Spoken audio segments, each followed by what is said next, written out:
ko ma he ka pun num ji wa ka hong jong hi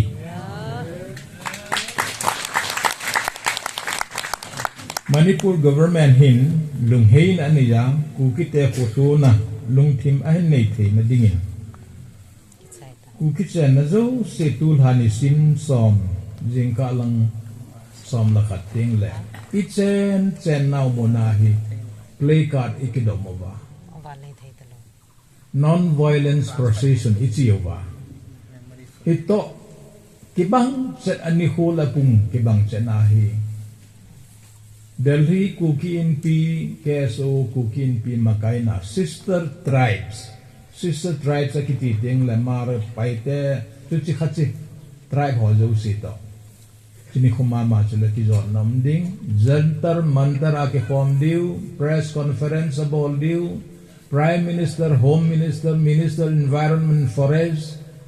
tribal affairs minister chairman national commission for scheduled tribe Cheng memorandum paid. Ehon jong eho area chu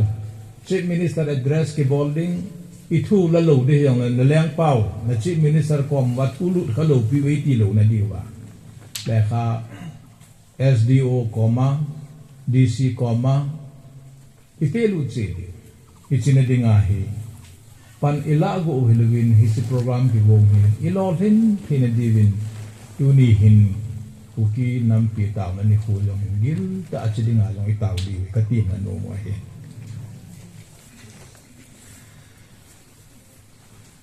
kan ko te ho kanam mi te ho hu aba kun le mutin thang khala ke he tu na dua long kuki ten itu hi ka vet na hele mutin thang khala ke he to bang ta Idiu wahi ko hung wa ding hitam ti ka kine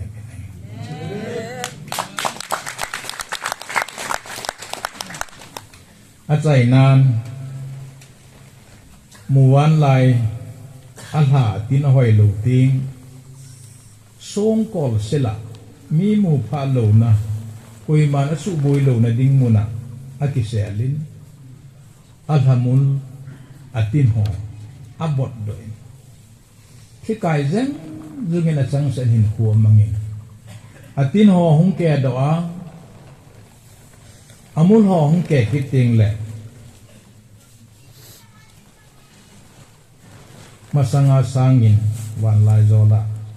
aleng sang zo na hi akiti bangin e hon yong ep isu bo bodo thi boddo hitin pail ha thi pail ha hitin Muwan lai len sang banga len thi dingin chungmang pathin ni umpi henlang ekiwai hom nau ku kin pi Manipur phungbu jing ta hen ka ki pa e